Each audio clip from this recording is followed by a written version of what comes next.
संपूर्ण महाराष्ट्रात एक मुद्दा गाजतो सध्या, तो जरांगे पाटलांचा मराठा समाजाला आरक्षण मिळावं, त्यांची शैक्षणिक आणि जी आर्थिक उन्नती आहे ती व्हावी यासाठी जरांगे पाटलांनी उपोषण केलं. त्यांचं उपोषण चिरडण्यासाठी काही लाठीचार्ज झाला असं विरोधकांचं म्हणणं आहे. मात्र सर्वसाधारण जो मराठा आहे किंवा मग जो स्थानिक खालच्या स्तरातला जो मराठा आहे, म्हणजे मुंबई नाही तर इथं गावामध्ये राहणारा जो मराठा आहे, त्याचं नक्की म्हणणं काय आहे याच्यावर पण भाष्य करणार. आणि यासाठी सर्व स्तरातील कोकणातले जे मराठा समाजाचे लोक आहेत ते आपल्या बरोबर आहेत. ते काय त्यातले सर्वपक्षीय लोक आपल्याशी चर्चा करणार आहेत. आपल्या बरोबर बोलण्यासाठी मोरे आहेत. सतीश मोरे आहेत. मोरे, काय सांगाल नक्की जरांगे पाटलांचा जो आता आरक्षणासाठी जो लढा चालू आहे त्याबद्दल तुमचं मत आहे? जरांगे पाटलांनी जो लढा एकअर्थी केलाय तो खऱ्या अर्थानं महाराष्ट्रातील मराठ्यांसाठी एक चांगला उपक्रम म्हणून बघितला जातो. खऱ्या अर्थानं हा लढा नसून ही लढाई जिंकल्याप्रमाणे त्यांनी गेल्या 1 महिन्यापासून उभी केली आणि सर्वसामान्य मराठा ज्याला खरोखर आरक्षणाची गरज आहे तो मराठा त्यांच्या पाठीशी खंबीरपणे उभा आहे. जो आता एक वेगळा भाग निर्माण केला जातो की कोकणातला मराठा वेगळा तिकडचा वेगळा, असं न करता ज्याला ज्याला जे आरक्षण मिळेल ते त्याने स्वीकारावं हीच अपेक्षा जरांगे पाटलांची आहे आणि तीच मला वाटतं कोकणातील प्रत्येक मराठ्याची असेल. आणि आम्ही त्या लढ्याला ह्या सर्व कोकणातून, कारण 2016चा मोर्चा हा इथूनच निघाला होता, त्यामुळे आम्ही सर्वजण त्या जरांगे पाटलांच्या पाठीशी खंबीरपणे उभे आहोत. सर्वच मराठ्यांना आरक्षणाची गरज आहे का? तर आहेच. मुळात याचं कारण का, तर गेल्या अनेक वर्षाचा तुम्ही मागचा इतिहास बघितलात तर तुम्हाला ते खरंच निदर्शनात आलं असेल. आणि जरांगे पाटलांनी जो लढा उभा केला त्यामध्ये तथ्य आहे. एक सर्वसामान्य मराठा गरीब कुटुंबातला एक शेतकऱ्यांचा मुलगा उभा राहतो, तेव्हा शेतकरी समाज काय करू शकतो हे सर्व जगानं, या देशानं पाहिलंय. एवढं नक्की नमूद इथं करतो. या कोकणातील काही प्रमुख नेते आहेत, त्यांचं म्हणणं असं आहे की आम्हाला मराठी, आम्ही 96 मराठी आहोत, आम्हाला कुणबी प्रमाणपत्र नको आहे. मात्र सर्वसाधारण जो मराठा आहे, जो इथल्या स्थानिक लोकांचं प्रतिनिधित्व करतो, त्यांचं म्हणणं नक्की काय आपण जाणून घेणार आहोत.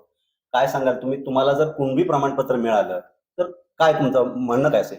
छत्रपती शिवराय, हे जे तुम्ही म्हणताय की कुणबी प्रमाणपत्र मिळालं, हे त्या जरांगेची टॅगलाईन बघा तुम्ही, गरजवंतांना कुणबीच्या ह्याच्यामध्ये टाक, गरजवंतांना सर्टिफिकेट घ्यायचंय.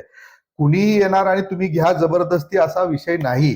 ज्याला ज्या आर्थिक निकषावरती किंवा एकदम गरीब आहे आमच्या समाजातील लोक, त्यांनी ते घ्यावं आणि ते घेतल्यानंतर त्यांनी प्रत्येक ठिकाणी त्याचा वापर करायला पाहिजे. त्याच्यामुळं आम्ही त्या जरांगेच्या पाठीशी फुलपणे आहे.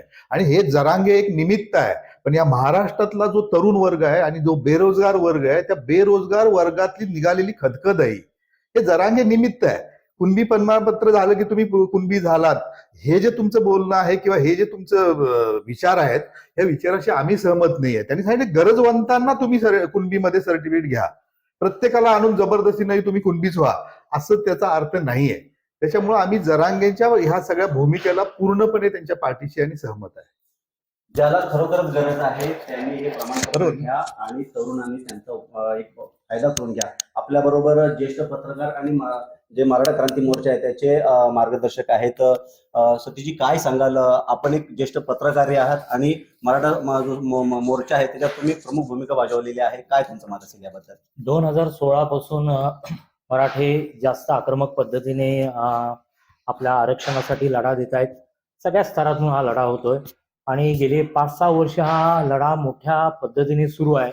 मधल्या काळात थोडीशी शिथिलता आली होती, परंतु जरांगे पाटील यांनी पुन्हा ह्या लढ्याला प्रचंड बळ दिलं आणि संपूर्ण महाराष्ट्रात मराठा परत एकदा एकवटला आहे.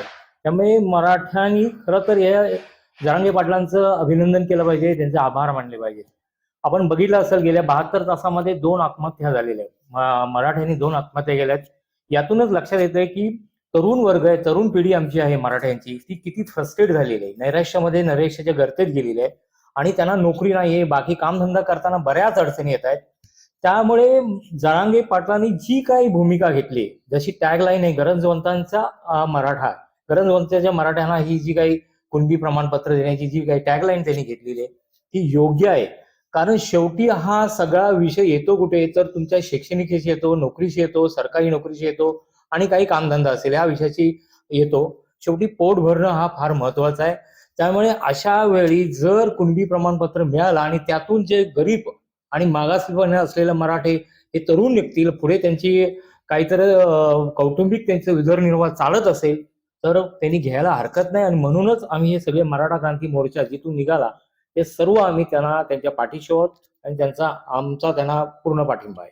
नाही, पण कोकणातले जे प्रमुख आता जे सत्ताधार पार्टी आहे त्यातले जे प्रमुख नेते आहेत त्यांचं म्हणणं असं येत आहे, आम्ही 96 कोळी मराठी आहोत, आम्हाला कुणबी प्रमाणपत्रच नको आहे, इथला एकही मराठा स्वीकारणार नाही.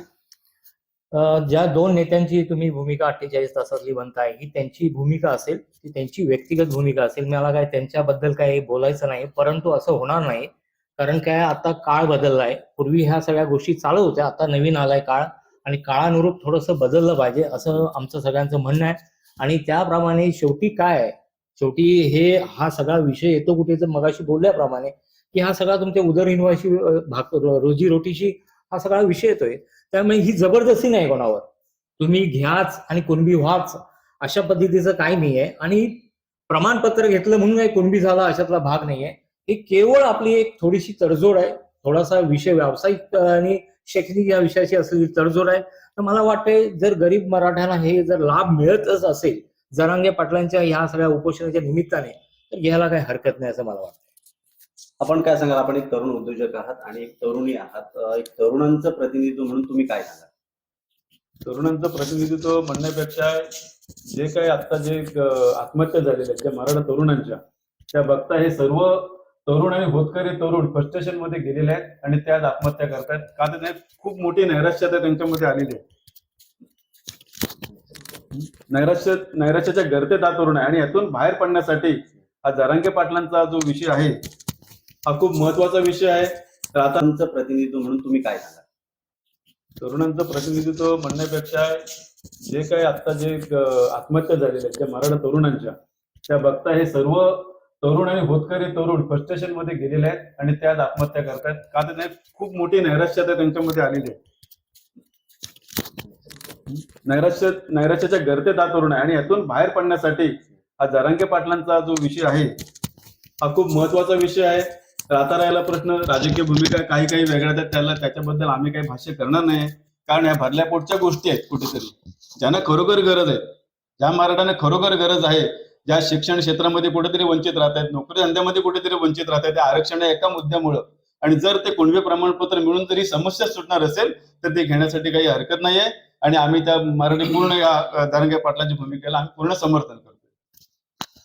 ज्या वेळेला घटनाकार घटना बांधत होते त्यावेळेला आरक्षणाचा मुद्दा आलेला होता, मराठ्यांनी विचारणा करण्यात आली की खरं तुम्हाला आरक्षण हवंय का? त्यावेळेला त्यांची तशी भूमिका होती की आम्हाला काय कुणब्यांच्या किंवा इतर जातींच्या पंक्तीला बसायचं नाहीये, आम्हाला आरक्षण नको आहे. त्याचाच कुठं हा फलस्वरूप हे आपलं सर्व जे एवढे मराठा क्रांती मोर्चा असेल किंवा मग जरांगे पाटलांसारखा माणूस लाखोची सभा घेतोय, तरुणाला याचा काय नुकसान झालेलं दिसतंय?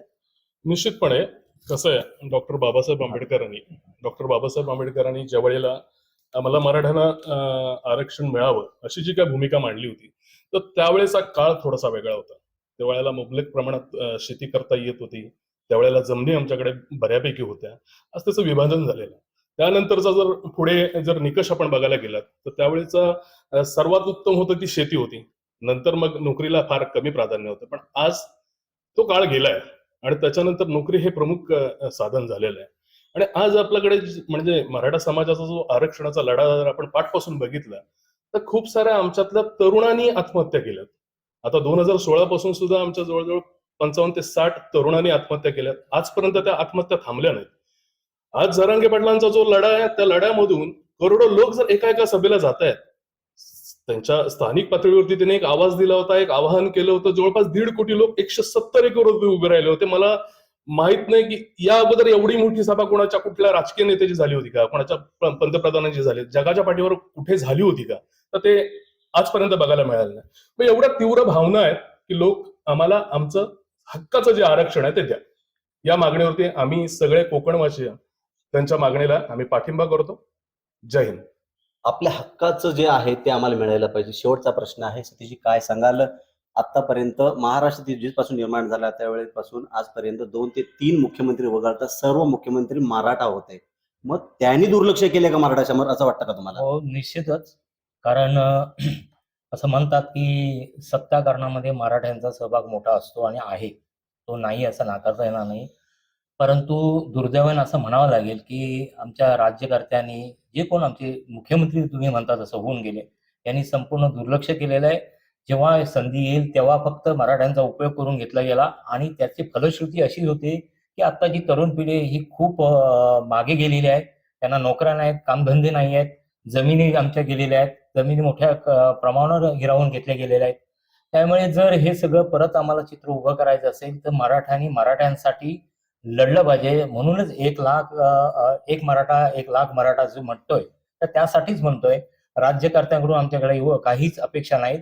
आम्ही ते करून घेणार आणि त्यासाठी जरांगे पाटलांसारखा जर माणूस पुढे येत असेल तर सर्व मराठे ताकदीने त्यांच्या पाठीशी उभे राहतील. जरांगे पाटलांसारखा जर एक मराठा पुढे येत असेल तर सर्व तरुण किंवा सर्व मराठा समाज त्यांच्या पाठीशी असेल असं त्यांचं म्हणणं आहे. एक मराठा लाल मराठा म्हणून प्रफुल्ल सामी, राजेश जाधव, जय महाराष्ट्र न्यूज, चिपळूण, रत्नागिरी.